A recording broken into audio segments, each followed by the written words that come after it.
Okay, students, so now we are going to start a mock interview for our student Rohan Singh, and this Yes, mock is for the post of lecturer through BPSC. Yes sir. So Rohan, आपने कहाँ से किया है BTech? Sir मैंने IP university Delhi से किया है, Indraprastha university Delhi. IP university Delhi, okay. और एमटेक किया है आपने क्या? नहीं सर, मैंने नहीं किया। कब किया है बीटेक? 2011 में किया है सर। 2011 में आपने बीटेक किया, तो उसके बाद क्या कर रहे हो? सर 2011 के बाद मैंने 2 साल प्रिपरेशन किया था सर, पीएसयू एग्जामिनेशन के लिए, गवर्नमेंट जॉब के लिए। आफ्टर दैट 2013 से लेकर के 2017 तक as a lecturer computer science एक प्राइवेट कोचिंग में मैंने काम किया सर। 2018 से हम सर अभी डिपार्टमेंट ऑफ एजुकेशन में टीजीटी कंप्यूटर साइंस पोस्टेड है। As a TGT? Yes sir, TGT computer science. Okay, तो कहाँ पे पोस्टेड हो आप? यस सर, दिल्ली में पोस्टेड है। अच्छा, दिल्ली में हो। तो दिल्ली तो अच्छी शहर है, रहने के लिए बढ़िया है। जी सर, तो बढ़िया फिर है और जॉब भी गवर्नमेंट जॉब है? सर, ये भी गवर्नमेंट जॉब है। तो फिर ये बिहार में आने की क्या जरूरत है? सर बिहार में आने का सर एक्चुअली 2 रीजन है हमारे पास। मैं पहला रीजन ये है कि हम घर के पास हो जाएंगे।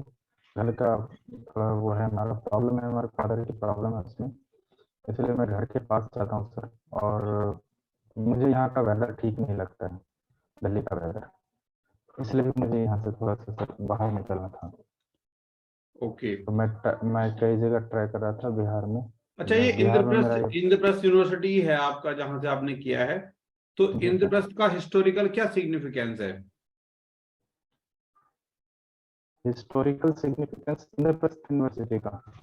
इंद्रप्रस्थ का, हाँ, इंद्रप्रस्थ नाम क्यों है, ये किसने रखा है? इंद्रप्रस्थ, जहाँ तक मुझे सर लग रहा है कि ये महाभारत काल के समय में इंद्रप्रस्थ का कुछ रिलेशन है इसका महाभारत काल से। ओके, तो अभी कौन क्या सब्जेक्ट पढ़ाते हो आप? सर बेसिक्स ऑफ कंप्यूटर पढ़ाते हैं सर इसमें, जैसे कि हमारा इंटरनेट के बारे में, सिक्योरिटी के बारे में, कुछ जैसे लोगो कमांड है हमारा 6वीं क्लास से लेकर के 10वीं क्लास के बीच में। तो इन सब सारे सब्जेक्ट्स को हम सर कवर करते हैं इसमें। अच्छा, तो कोई प्रोग्रामिंग लैंग्वेज भी आती है आपको? जी सर, प्रोग्रामिंग लैंग्वेज आती है, सी प्रोग्रामिंग कौन? लैंग्वेज आती है। सी सी। प्रोग्रामिंग? Yes sir. कौन कौन सी प्रोग्रामिंग लैंग्वेज हैं जो बच्चों को आजकल मतलब डिमांड में है, जो आना चाहिए जिनमें से बच्चे को? सर एक्चुअली हमारे करिकुलम, अगर 12th तक के करिकुलम को देखा जाए सर, तो इसमें हमारा सी प्लस प्लस है, पाइथन लैंग्वेज है, और कुछ पाइथन हो गया, सी प्लस प्लस हो गया। ये 2 लैंग्वेज मुझे पता है सर कि हमारे +2 के सिलेबस में है, जो बच्चों को भी जानना भी चाहिए। तो पाइथन की भी कोई लेक्चर लिया आपने अभी तक? नहीं सर, हमारे लिए तो अभी टीजीटी कंप्यूटर साइंस है, तो हम 6ठी से 10वीं तक के ही बच्चों को पढ़ाते हैं। ओके, और सब्जेक्ट कौन कौन से आपके रेडी हैं बीटेक के? सर हमारे पास सर ऑपरेटिंग सिस्टम है, कंप्यूटर नेटवर्क है, और डाटाबेसेस है। अच्छा, 3 ही सब्जेक्ट हैं। जी तो सर। इनके अलावा और क्या सब्जेक्ट पढ़ा सकते हो आप? सर इसके अलावा मैं डाटा स्ट्रक्चर पढ़ा सकता हूँ सर। और डाटा स्ट्रक्चर पढ़ा सकते हो, ओके। अच्छा, ये इंडस्ट्री 4.0, फोर्थ इंडस्ट्रियल रिवॉल्यूशन के बारे में आजकल काफी चर्चा चल रही है, कुछ पता है आपको इसके बारे में? 4th industrial revolution? हम्म। सर नहीं, इसके बारे में जानकारी नहीं, 4th इंडस्ट्रियल रिवॉल्यूशन के बारे में। अच्छा, मतलब आप अपडेट नहीं रहते हो टेक्नोलॉजीज जो मार्केट में डिमांड में है या जो करंट में चल रही हैं? नहीं सर, 4th इंडस्ट्रियल रिवॉल्यूशन मुझे इसके बारे में जानकारी ही नहीं है। ओके। अच्छा, 1 मिनट रुको आप जरा। आपने डिजिटल इलेक्ट्रॉनिक्स पढ़ा हुआ है सब्जेक्ट? जी सर, डिजिटल ट्रांसफर पढ़ा हुआ है। तो आंसर कर पाओगे उसके क्वेश्चंस के? जी सर, जरूर। अच्छा, बताओ। ये एक मल्टीप्लेक्सर है, जी सर। ठीक है?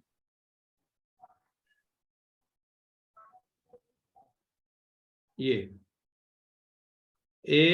ए बार बी सी, ये लगा दिया हमने। जी सर। अब इसमें सेलेक्टर कितने चाहिए हमें, सेलेक्ट लाइंस? इसमें 2 सेलेक्ट लाइन चाहिए सर। ओके, चलो इसको ए कर देते हैं, इसको 1 कर देते हैं, ठीक है। जी सर। तो ये जो मल्टीप्लेक्सर है, अब जी, इसका ऑपरेशन बताओ मुझे, कैसे काम करेगा ये, मतलब इसका ऑपरेशन समझाओ। अच्छा। इसमें मैं सर इसके ऑपरेशन परफॉर्म कर दूं सर, जैसे अगर y का आउटपुट निकालने की कोशिश करूं, तो अगर मुझे a सेलेक्ट करना हो तो मैं a बार डॉट 1 बार करूंगा, a bar dot 1 bar plus S not S one से S one S not. S1 S0 तो मैंने बना दिया ना, A और 1। ठीक है सर। तो मैं a a bar 1 bar plus a bar 1 plus. अच्छा चलो, इसकी आउटपुट मुझे बता दो निकाल के, y इक्वल टू जो एक्सप्रेशन आएगी वो बता दो। अच्छा सर, मैं वही निकाला था सर, a बार 1 बार हो जाएगा।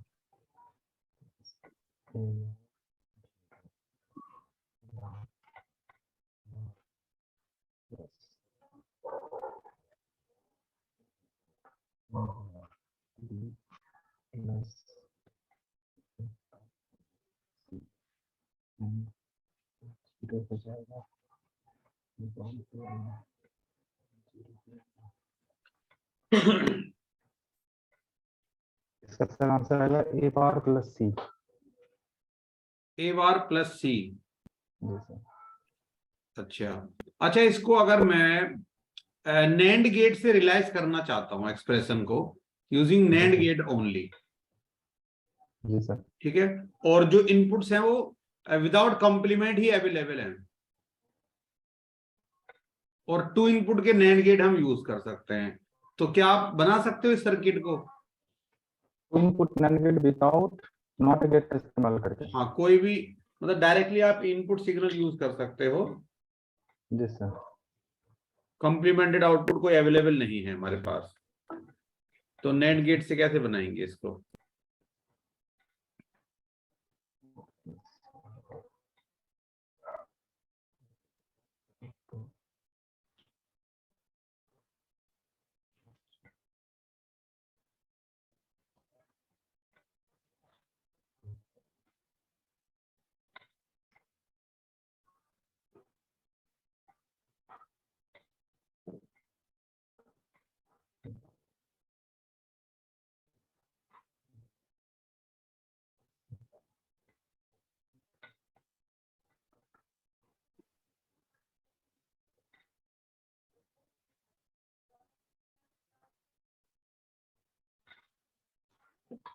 सर इसका जो हम ट्राई करेंगे सर, अ,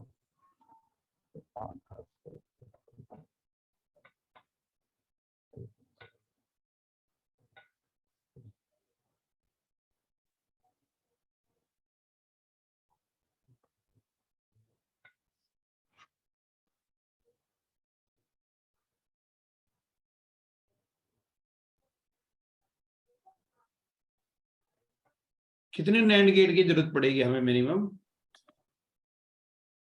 सर अभी तो मैंने यहाँ जहाँ तक किया है सर, कि इसको अगर मैं आपको दिखाऊं सर, तो एक तो मैंने एक नैंड गेट लिया है जिसमें से मैंने सिर्फ ए बार सर्किट ए को ए बार में कन्वर्ट किया है। जब दोनों को सेम ए से अगर उसमें कर दें तो ए बार डॉट तो ए कितने नैंड गेट डॉट आपने लगाए, मिनिमम कितने लग सकते हैं ये बता दीजिए जल्दी से।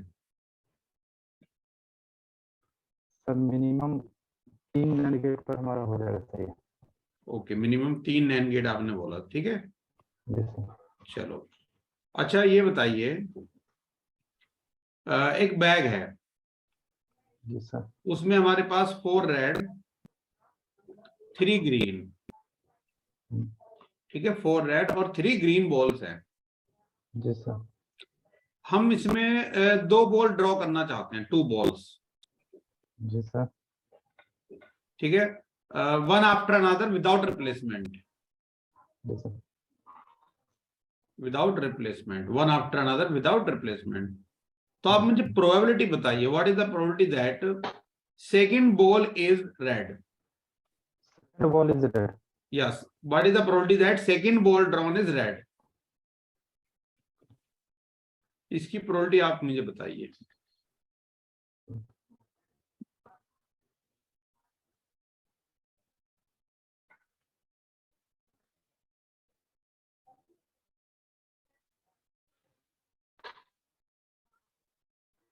कंडीशन है कि सेकंड बॉल रेड होना चाहिए. यही प्रोबेबिलिटी मैं पूछना चाहता हूँ. इस बात की प्रोबेबिलिटी क्या होगी कि जो सेकंड बॉल निकलेगी वो रेड होगी.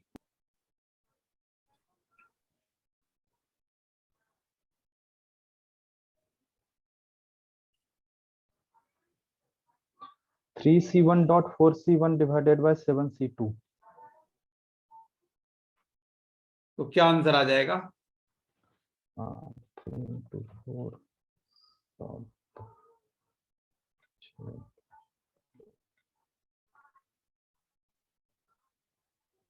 सबसे 12/21 आ रहे थे. 12/21. जी सर. ओके, ठीक है. अच्छा, 8 माइक्रो प्रोसेसर पढ़ा है आपने? 8085. बट सर ये सिर्फ बीटेक में ही पढ़ा है सर. तो अभी कुछ तो याद है कुछ इसमें? नहीं. पढ़ा सकते हो कहीं पे बच्चों को? नहीं सर, अभी तो सिर्फ पढ़ा नहीं सर. No idea. ओके. अच्छा, आजकल की जो टेक्नोलॉजी चल रही है, जैसे कुछ करंट टेक्नोलॉजीज का नाम बताइए मुझे, जो कंप्यूटर साइंस में काफी मतलब डिमांड में है, काफी पॉपुलर है. कौन कौन से एरियाज हैं कंप्यूटर साइंस में जो बहुत ज्यादा आजकल पॉपुलर है, जिनके बारे में बच्चों में अवेयरनेस होना चाहिए? सर अभी जो डाटा साइंस है सर, जो भी ज्यादा पॉपुलर है. आर्टिफिशियल इंटेलिजेंस है सर, जिस पर के भी थोड़ा ज्यादा वो कर सकते हैं. तो इनसे रिलेटेड आपने कुछ अपना इम्प्रूवमेंट करने के लिए खुद की नॉलेज में आपने इनसे रिलेटेड कुछ प्रिपरेशन की है? डाटा साइंस एआई के भी नहीं किए सर. तो क्यों नहीं किया? अगर आप टीचर हैं और आपको पता है कि करंट में यही डिमांड में है, यही जी चीजें सर. पॉपुलर हैं, तो क्या जी आप सर. अपने आप को अपडेट नहीं रखना चाहते हैं इन जी सब सर. चीजों से? जी सर, बिल्कुल अपडेट रखना चाहिए. अच्छा. भाई, बच्चों को तो आप सभी बताओगे ना. अगर आप खुद ही अपग्रेड नहीं होगे तो आप कैसे फिर डिलीवर करोगे? जी बिल्कुल सर, अपडेट तो होना आपने ही कुछ चाहिए. काम नहीं किया इन चीजों में? नहीं, मतलब अभी कोई डाटा आर्टिकल, साइंस. कुछ भी पढ़ना, थोड़ा नॉलेज लेने के लिए कुछ नहीं किया, राइट? नहीं, अभी नहीं किया सर. ओके, ठीक है. मैम? जी सर. सो रोहन, आपको प्रोजेक्ट का तो कुछ याद है? प्रोजेक्ट का थोड़ा बहुत याद है मैडम. मैंने क्या था किस पे था आपका प्रोजेक्ट? मेरा मैडम प्रोजेक्ट था बीच हेड वॉलीबॉल गेम मैंने डेवलप किया था सर मैडम. इसमें ओके, कौन सी टेक्नोलॉजी यूज करी थी आपने? जावा लैंग्वेज का इस्तेमाल किया था मैडम इसमें. कौन सी कोडिंग लैंग्वेज पे था? जावा था मैडम. जावा पे. जी. ओके. आपने अपने सब्जेक्ट्स बताए हैं, ऑपरेटिंग सिस्टम, कंप्यूटर नेटवर्क्स और डीबीएमएस, राइट? जी. तो सो ऑपरेटिंग सिस्टम में सिस्टम कॉल्स क्या होती हैं? जी ma'am. System calls. System call.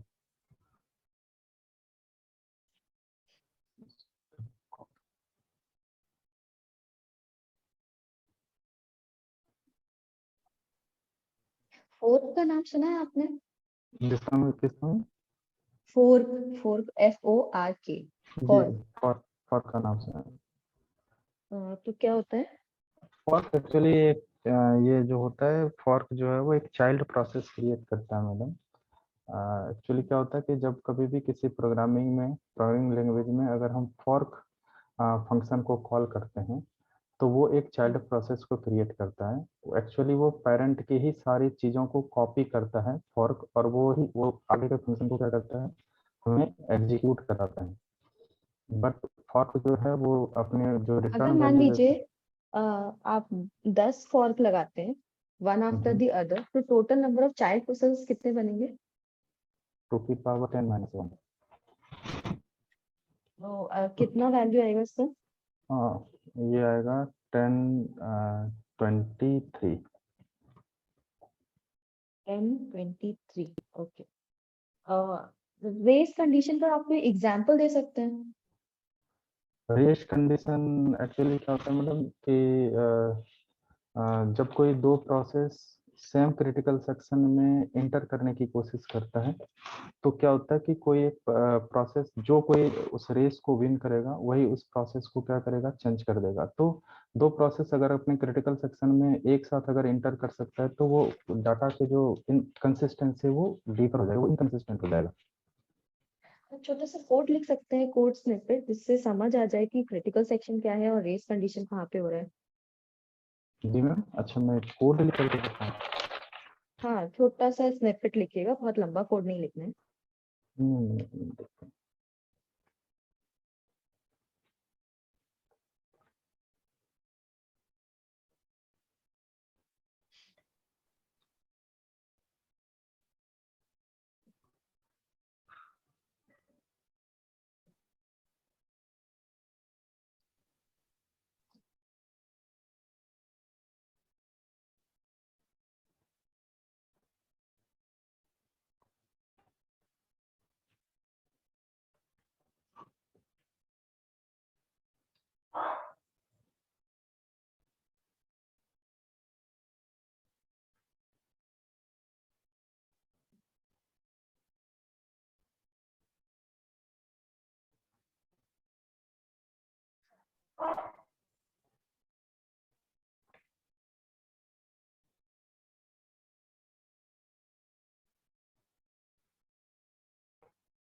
कुछ दिखा सकते हैं आपने क्या लिखा है?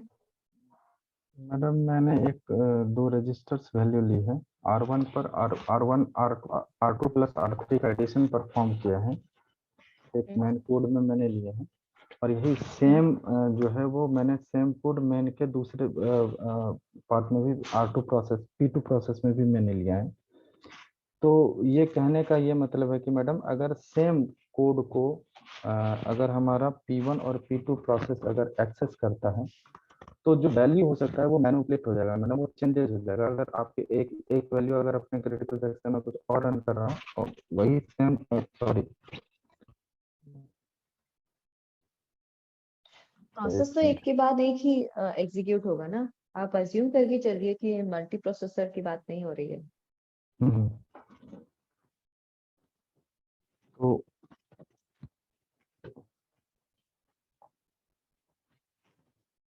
रजिस्टर्स की वैल्यू अपडेट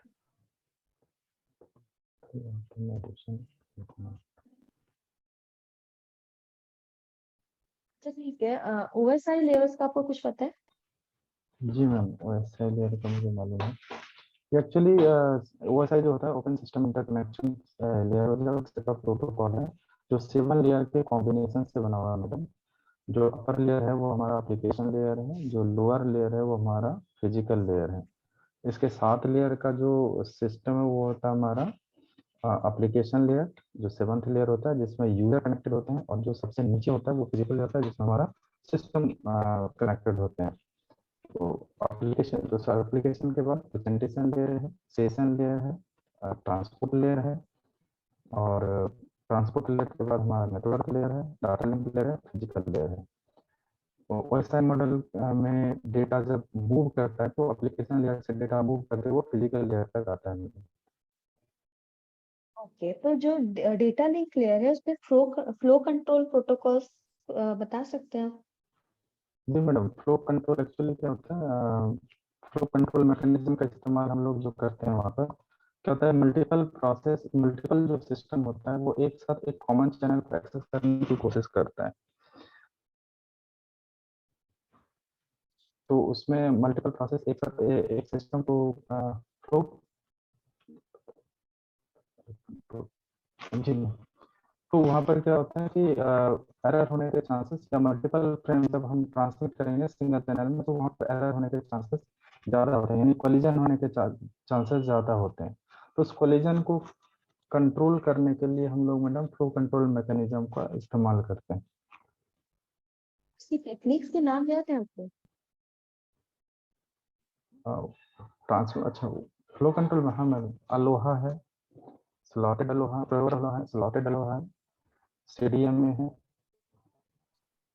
सीएसएम में है, collision sense, carrier sense multiple access है, और ये सारे मैकेनिज्म मैडम इसमें फिर हम लोग पीडीए में भी इस्तेमाल करते हैं, सीडीए में भी इस्तेमाल करते हैं। ओके। स्टॉप एंड वेट और स्लाइडिंग विंडो का यूज नहीं होता?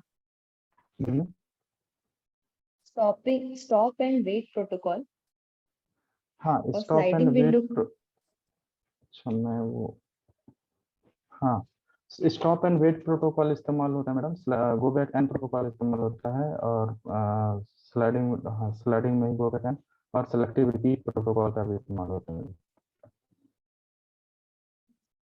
डिफरेंस बता सकते हैं stop and wait and sliding window में?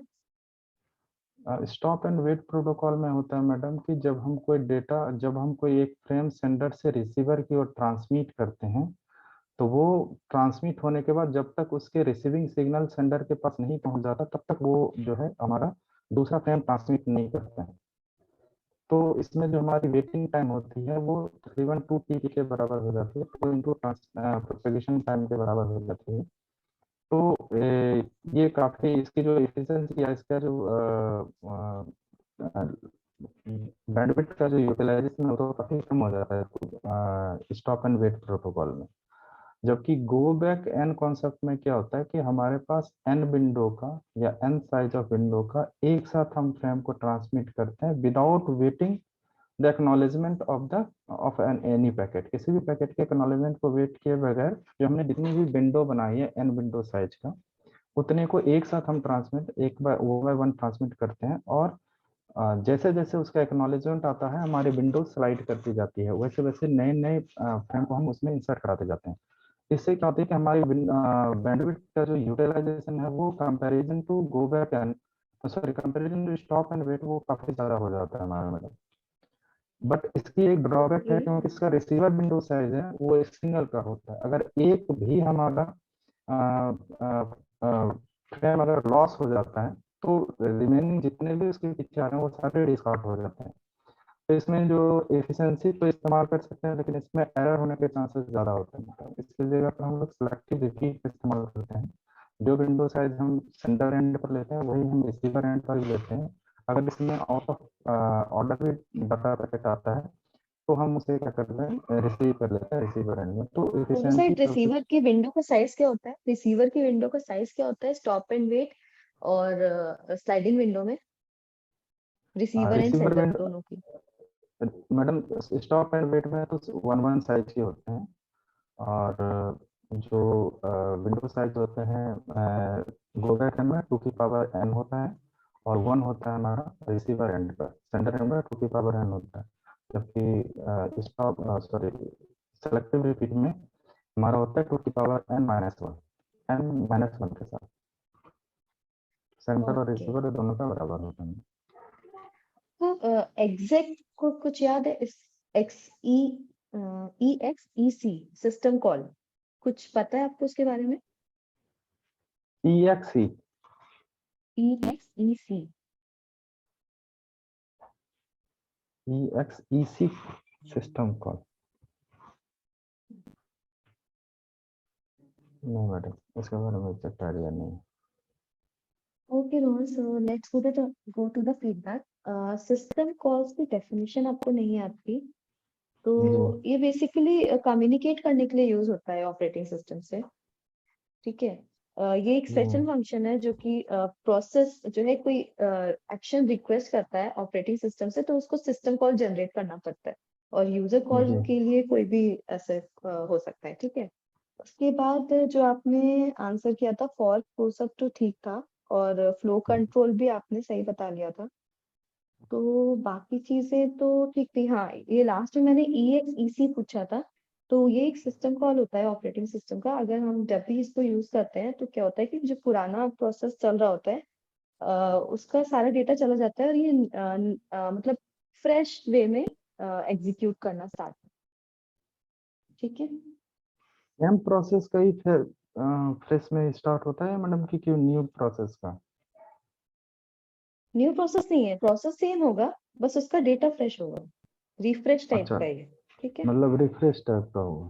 ठीक है मैडम, हाँ। Thank you. हाँ, त्यागी सर कैन कंटिन्यू।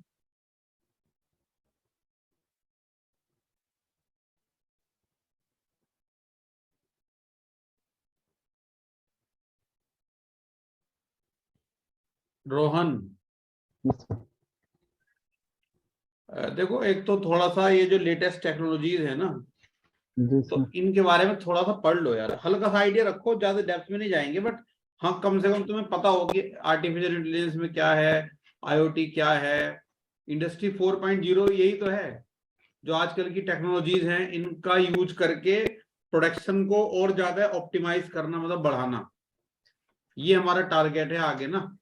सारी चीजों को कहीं ना कहीं IT सेक्टर का, डाटा साइंस का, AI का आपस में एक मिक्सचर बना के प्रोडक्टिविटी बढ़ाने का पर्पज है।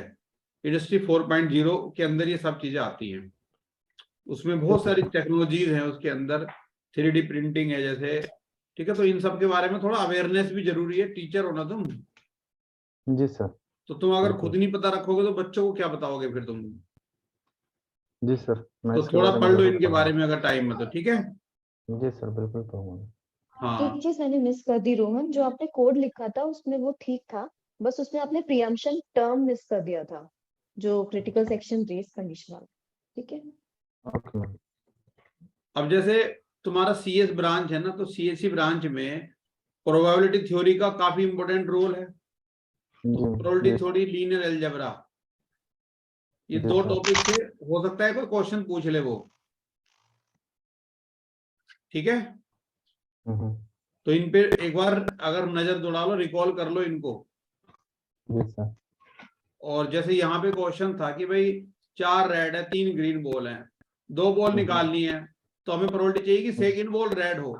तो फर्स्ट के बारे में कुछ नहीं कहा गया, तो first red and second red, एक तो ये पॉसिबिलिटी बन सकती है, और first green and second red, दोनों में से कोई एक केस बन सकता है। अगर आपको सेकंड रेड चाहिए तो उससे पहले रेड हो सकती है, ग्रीन हो सकती है। तो ये 2 इवेंट है एक्चुअली, एक E1 है ये वाली, और एक E2 है, और ये दोनों म्यूचुअली एक्सक्लूसिव है। ठीक है, तो इनके और का मतलब होता है यूनियन। अगर ये म्यूचुअली एक्सक्लूसिव है तो इनके यूनियन की प्रोबेबिलिटी क्या होगी, probability of E1 union E2 equal to probability of E1 plus probability of E2। E2। ठीक है, अब प्रोबेबिलिटी ऑफ E1 का मतलब ये दोनों करनी है ना, एंड का मतलब प्रोडक्ट दोनों करनी है। तो पहली रेड की प्रोबेबिलिटी कितनी हो गई, 4/7 इंटू, एक रेड निकाल के बाहर थ्रो कर दी, वापस नहीं रखी, अब दूसरी बॉल निकालेंगे वो रेड हो, इसकी प्रोबेबिलिटी 3/6 प्लस पहली ग्रीन की प्रोबेबिलिटी 3/7 इंटू, पहली ग्रीन बाहर थ्रो कर दी, अब दूसरी बॉल जो निकालेंगे वो रेड निकले, तो इसकी प्रोबेबिलिटी 4/7, 4/6, तो 12 और 12 24 और अपॉन में 42, तो ये आ जाएगा तुम्हारा 12/21, ये आंसर है। तो तुमने यही निकाला है ना, ठीक है। 12/21। जी सर। अब कंसेप्ट देख लेना बस कि कंसेप्ट तुम्हारा ठीक है कि नहीं। उसके बाद ये जो तुमने क्वेश्चन किया था, 2 इनपुट डिजिटल से भी क्वेश्चन पूछ सकते हैं तुमसे, वो तुम्हारे सिलेबस में है ना। जी सर। जी सर। तो 2 इनपुट का नैंड गेट से इसको हमें बनाना था, मैंने ये बोला था। जी सर। तुमने जी कहा सर। 3 नैंड गेट लगेंगे मिनिमम। जी सर। अब ये बताओ A इंटू C बार का बार क्या होता है, इक्वल टू, A इंटू सी बार का बार, तो A हाँ, बार प्लस सी आ जाएगा। तो A बार प्लस C यही तो चाहिए हमें। हाँ। तो एक नैंड गेट लगाया, उसमें एक इनपुट हमने दे दी A, हम्म। और एक हमने यहां से लगा दिया C बार। तो सी बार आपने नॉट येट नहीं इंक्लूड करने के लिए बोला था। हाँ तो कहाँ किया हमने, ये लगा सी दिया बार ना हमने।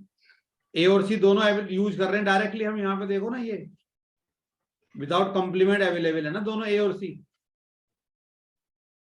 इसकी नहीं सर, आउटपुट क्या हमारे बनेगी? पास हाँ ए बार प्लस सी, ए डॉट सी बार का होल बार बनाने पे ए बार प्लस सी, ठीक है सर। अब इसमें हमें ऐसे बनाना होगा, तो मैं कैसे बनाऊंगा सर, इसको थोड़ा एक बार बताइएगा। क्या? सर आपका ए डॉट सी बार का होल बार आपने लिया है सर, तो नेंड तो वो होल बार ही करता है ना, दोनों को हमने जब ये नेंड कर दिया तो अपने आप ही हो गया। तो सर आपने सी बार डायरेक्ट ले लिया। मैंने सी इनपुट बार में डायरेक्टली कहाँ लिया, सी लिया मैंने तो, यहाँ पे देखो ना इनपुट तो ये है ना मेरी, सी का तो कंप्लीमेंट करने के लिए मैंने गेट लगाया है ना। अच्छा, दो नेंड गेट से काम चल गया कि नहीं चल गया हमारा? हाँ ठीक है। जी सर। अब ये एक्सप्रेशन जो तुमने निकाली है मल्टीप्लेक्सर की, ये वेरीफाई कर लेना एक बार सही है कि नहीं। तो S1 बार S0 बार, तो वन का बार 0 ही हो जाएगी पहली टर्म तो।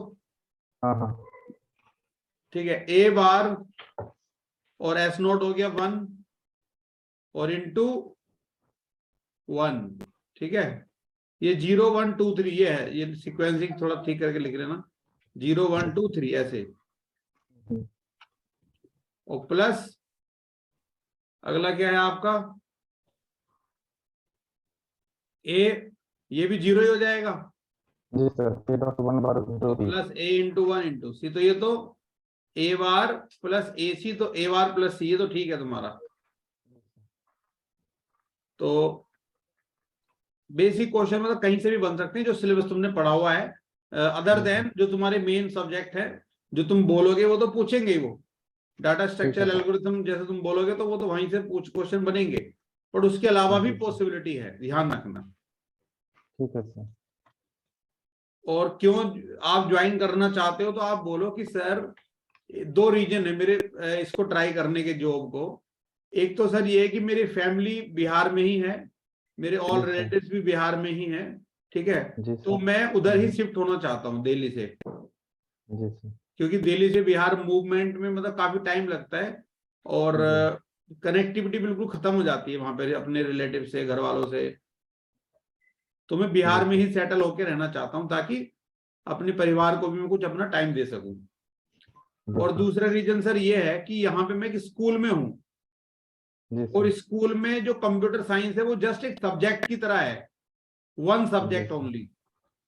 वहां पे और भी सब्जेक्ट बच्चों को पढ़ने होते हैं, लेकिन जो डिप्लोमा में जाऊं कॉलेज में जहां पे मैं लगना चाहता हूं वहां पे मेन फोकस ही सीएससी रहेगा बच्चों का। तो उसमें मैं ज्यादा और मतलब अपने आप को भी इम्प्रूव कर पाऊंगा और बच्चों पे ज्यादा मेहनत कर पाऊंगा, क्योंकि उन बच्चों को पढ़ना ही सीएससी के सब्जेक्ट रहेगा मेनली। तो मैं अपनी नॉलेज का ज्यादा प्रॉपर यूटिलाइजेशन इसमें कर पाऊंगा, अपने आप को ज्यादा कंफर्टेबल इसमें पाऊंगा, ऐसा मेरे को लगता है। ठीक है सर। ठीक है, बिल्कुल सर। मेरे सामने चैलेंज भी ज्यादा आएंगे उनका, फिर मैं उन पे लर्न करूंगा, उन पे वर्क करूंगा, तो मेरी खुद की स्किल्स डेवलप भी ज्यादा होगी, मेरी नॉलेज एनहेंसिंग भी ज्यादा होगी इसमें, ये मेरे को लगता है, इसलिए मैं इसको प्रायोरिटी पे रख रहा हूँ। जी सर। हाँ बस, और बाकी कुछ फैमिली के बारे में पूछ सकते हैं, गैप के बारे में तो कोई दिक्कत नहीं, क्योंकि तुमने जॉब करी है तो गैप तो है ही नहीं तुम्हारा कुछ भी, ठीक है ना। जी सर। तो बता देना बस जो भी जॉब करी है उसके बारे में। Okay sir. चलो ओके, और थोड़ा डर निकालो, कॉन्फिडेंट रहो, अच्छा जाएगा तुम्हारा इंटरव्यू, को ऐसी दिक्कत नहीं है, थोड़ा सा और एनर्जेटिक होके बोलना है वहां पे। ठीक है सर। ऐसा भी नहीं बिल्कुल गुमसुम से बैठे हो, आराम से सुस्त से, एनर्जेटिक होके और बहुत ज्यादा हाईली कॉन्फिडेंट होके आराम से बैठो और बताओ उनको सारी चीजें अपनी, मतलब जस्ट फॉर्मेलिटी नहीं करनी वहां पे, आपको अपने आप को प्रेजेंट करना है बढ़िया तरीके से, मतलब कि जैसे आप एक प्रोडक्ट हो तो अपने आप को बढ़िया से बढ़िया वहां पे प्रेजेंट करो ताकि सामने वाला मजबूर हो जाए आपको लेने के लिए। बिल्कुल सर। ठीक है, तो उसमें कैसे आप बैठे हो, कैसे रेस्पॉन्ड कर रहे हो, बहुत चीजें मतलब रोल प्ले करेंगे तुम्हारा, और नॉलेज तो है ही मेन फैक्टर। जी सर। चलो ओके, फिर all the best. Okay, thank you sir.